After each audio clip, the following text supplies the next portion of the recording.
Welcome to the Blue Collar Millionaire Show. I am your host, Chad Hufford, and this is the podcast where we celebrate the unsung heroes of the working world. Each week, we dive into the incredible stories of honest, hardworking folks who have found financial success through grit, determination, and good old-fashioned elbow grease. So if you're ready to be inspired and learn how to turn your hard work into your own success story, you're in the right place. This is the Blue Collar Millionaire Show.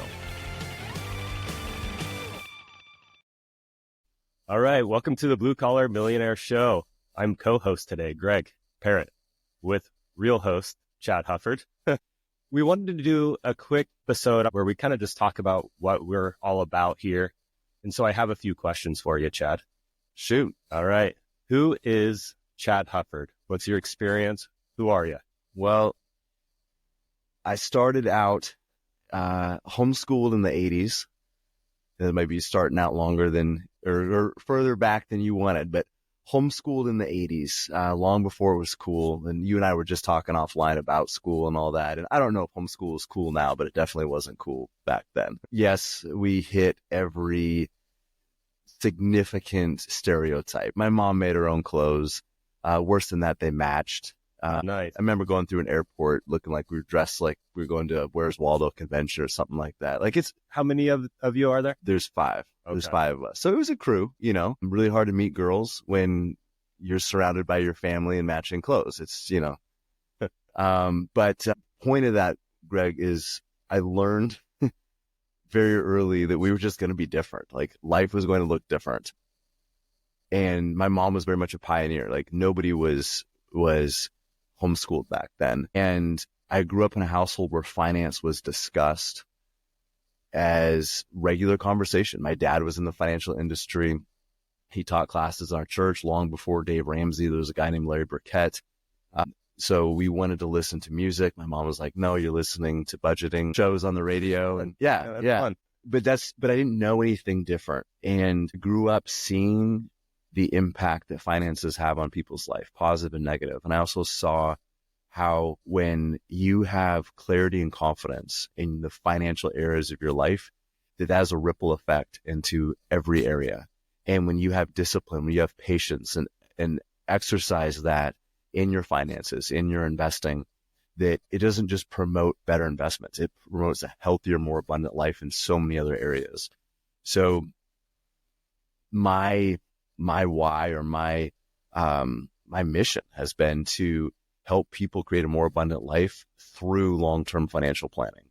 And it goes so much more than finances, but finance is just the tool that we use at Veritas to help people create that. And I wanted to have something shareable that we could send out, because I realize finances it's intimidating. You know, the questions you and I ask everyday basis: how much money do you make? How much do you have invested? Net worth. What are the biggest mistakes you've made with finances? How much debt do you have? Like, what do you owe on your credit cards? Like, nobody asks those questions. There's a lot of vulnerability there. But for us, this gives us a chance to be a little bit vulnerable, so people get to know us before we're asking them all the questions. And excited to do this with you. Awesome. How long have you been in this industry? Well, growing up in it, you could say my whole life, but professionally about 18 years. 18 years. Yeah. Okay. Almost 2 decades now. Awesome. And so your dad started off in this industry and then you went straight into it? Well, I had a little detour through biochemistry. Okay. So not necessarily the most obvious step into finances, not usually the on-ramp people choose.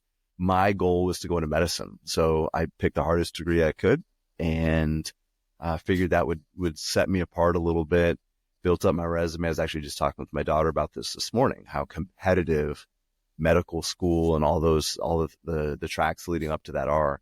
But I thought my place here on earth was going to help put people back together physically. I wanted to be a surgeon, and I thought that would be how I would make an impact on this world. And then I met the woman who's now my wife and the mother of my 6 kids, and realized that, Greg, what she wanted was a family. She wanted a husband. She wanted to have kids and raise them with somebody not have a hotshot surgeon. So I switched gears, and I actually took 3 years, not took 3 years off, but I took 3 years to decide if I wanted to pursue medicine or how that might look like, or continue pursuing. I had my biochemistry degree. Everything was lined up. I had professors from medical schools writing me letters of recommendation to other medical schools. I mean, it seemed like the clear course. But one of my mentors, who's now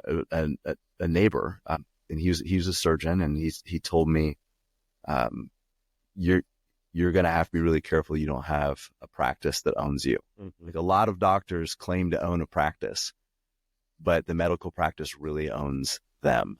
And he goes, I know how you're wired. Oh, that really took me aback. And I wanted something where I wanted to have a business that I owned that could still make a huge impact, but that didn't run my life.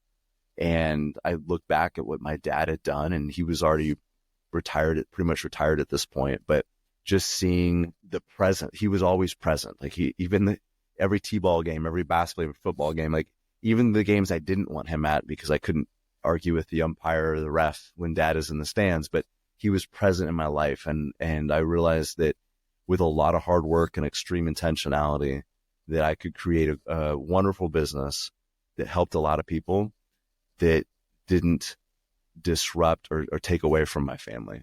Gotcha. That's awesome. Now, in the name of the podcast, we're going to switch gears just a little bit. It's the Blue Collar Millionaire Show. Why blue collar? Well, that's naturally who we work with, Greg. As you know, you've been here a while now, and you've seen the types of people that come through. Now, we still work with a lot of physicians. We work with executives. We have a wide range of clients, but we do a lot of work with the blue collar industries. A lot of people in the oil field, firefighters, law enforcement, HVAC, plumbers, electricians, welders. All right. Greg's got a quite an extensive background in welding himself, but there's a mindset to that. And this kind of goes back to your first question about, who are you? And I'm just different. The blue collar, it's more about a blue collar mindset, the willingness to do the hard work, maybe even the mundane things that other people might look down on. They're not flashy, they're not exciting, but they're people willing to do the hard things that most people won't do, but they're going to get to a place that most people won't achieve. And the blue collar mindset is being willing to kind of pioneer, carve out your own path. You're not going to follow what everybody else is doing. You're not going to take the easy road. And building wealth is very much the tortoise and the hare story. It's not, it isn't flashy. It's not exciting. It is mundane sometimes. It's hard work, but it pays off in the long run. So we've just noticed that a lot of the folks in the trades, the blue collar industries, they have more of that mindset. And that's what we're looking for, because those people, they're coachable, they're disciplined, they're determined, they have grit. Not all of them, and then, as you know, we have people that have all those characteristics that are outside of the trades, outside of the blue collar, but we work with hundreds of blue collar millionaires. And I think that people are so focused sometimes on this idea of being this like expert investor, that has a certain background, they need to have a certain education. And there's even a sense in our culture that if you have more of a blue collar trade, that you've settled at some point along the way. And maybe that this life of financial independence, abundance, and even wealth isn't for you, because at some point in your career, you made a choice to enter this industry that wasn't going to be a knowledge-based desk job kind of a thing. And it simply isn't true. It isn't. First of all, you can make a lot of money in the trades, make a lot of money as a blue collar, especially here in Alaska.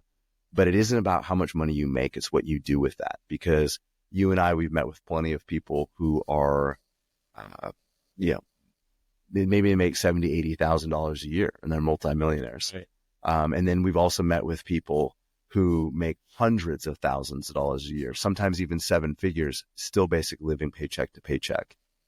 And it's about intentionality, and it's about what you do with your money once it comes in, not necessarily how much it's coming in. Gotcha. So what kinds of different things are you expecting to cover during this podcast? What kind of content? Well, we're going to cover a lot of mindset stuff. I mean, the building wealth is, again, it's not about how intelligent somebody is. It's not about their education. We work with a lot of very intelligent people that have no financial background. It's not about how much you know about finances or economics or anything like that. In fact, sometimes that knowledge can hurt you. It's more of a character thing. Mm-hmm. Again, it's courage in the midst of uncertainty. It's being comfortable with ambiguity. We live in a crazy world where stuff is changing so fast. It's being able to stick to your plan when the rest of the world is running crazy around you. Being able to see through distractions.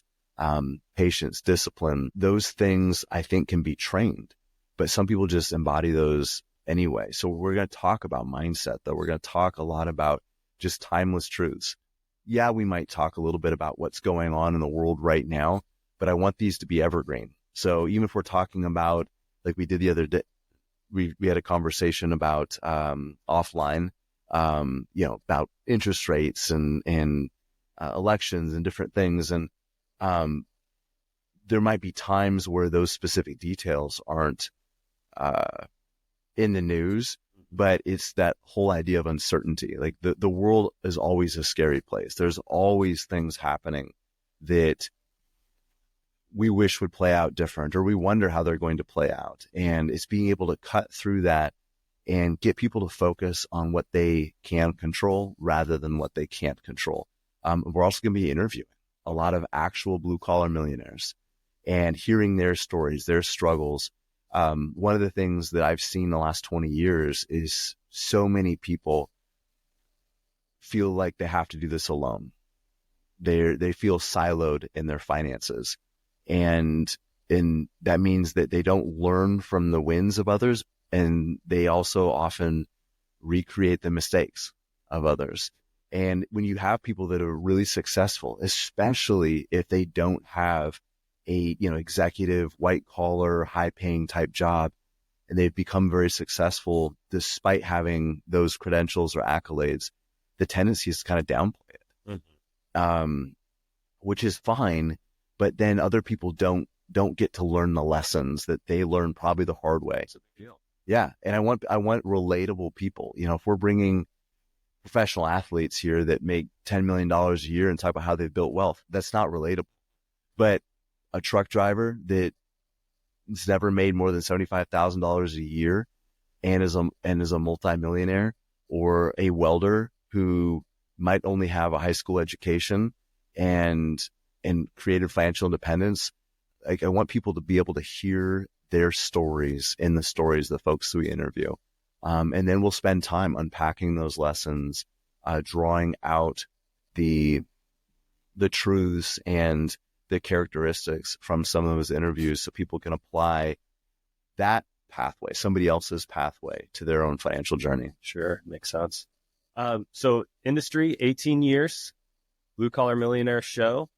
Why this podcast now? Well, I mentioned a little earlier, but it's being able to share what we're doing. People can get to know us a little bit before they even sit down in our office. And I realized that it's very intimidating, or it can be intimidating. We mentioned earlier, we're asking all the questions that nobody else gets to ask. Right. And you're getting financially naked in front of a stranger, basically, and nobody wants to go see the doctor and put on the gown that's open in the back, and you feel exposed and goofy and all that. And not that we're going to make you wear a gown that only covers your front here, but there's still that feeling of exposure. Like you feel maybe on display a little bit. And in order for the folks we work with to be vulnerable, I think we need to be vulnerable first, and to be able to spread timeless messages, to encourage people, optimism, hope, patience. Like those things aren't stored in the body very well. And if we can encourage not just a broader audience, but even the folks who are already working with us with these types of lessons, because we are going against the grain. We are doing things different. We're asking our clients to live differently now so they can have a different life than everybody else has. And so many people are doing things the way everybody else is doing them and somehow expecting a different result. And unfortunately, a lot of people are willing to do the wrong thing, but do it in the midst of a crowd rather than branch out and do something different by themselves with a smaller group. We want to be here to support that smaller group that is doing things differently. They're doing things that might be a little bit more difficult now to make their life better in the future and build community around that. Okay, last one. And this is going to be probably a stay tuned and listen type question. But how do I become a blue collar millionaire? Well, stay tuned and listen. By fostering a mindset of delayed gratification, of grit, determination, perseverance, discipline, and patience. And again, those are the things that we're going to help. But coming up with a vision for what you want your life to look like. We use the term millionaire, it has a certain connotation to it. And a lot of people think that, being a millionaire is maybe some sort of target. Now, it's a great milestone, but for a lot of people, that might not be enough. $1 million net worth. It isn't what it used to be, Greg. Sure. But it does have, there is a certain jingle to it, this idea of being a millionaire. And it is a great milestone. But the target is financial independence and a mindset of abundance, the idea of having enough. And even if you're not there yet, you have a clear pathway to get there. And that's what we want to provide for people. So they have a clear pathway to provide for themselves, provide for their families, and have a job optional lifestyle. And it starts with creating a vision for what do you want your life to look like if you never had to go to work ever again. Not to say people shouldn't work. I think a lot of folks we work with, Greg, as you know, the worst types of people to not have anything to do and just watch daytime television and play bingo all day. But so fostering those mindsets, those character disciplines, coming up with a vision for your life, and then reaching out to us and asking for help, because this is a tough road. It's a long road, and your financial future is way too important to try to go at it alone. Awesome. Thanks, Chad. Appreciate it. I think that's all the questions I have. Thanks, Greg. Thanks for listening to the Blue Collar Millionaire Show. We hope this episode has been inspiring and beneficial to you. If you want help on your journey to financial freedom, reach out to us at veritasalaska.com. We'd love to sit down over a cup of coffee with you, either here in our office or virtually, and get to know you and your needs. And though this podcast is free of charge, we do ask that you please do us two quick favors. If you enjoyed the episode, give our pod a great rating on iTunes or whatever podcast platform you use, and also give us a follow on Instagram. We hope you have a wonderful day filled with gratitude and intentionality. God bless. The information expressed is for general information only and is not intended to provide specific investment advice or recommendations for any individual. It is suggested that you consult your financial professional, attorney, or tax advisor with regard to your individual situation. Hypothetical investment results are for illustrative purposes only and should not be deemed a representation of future results.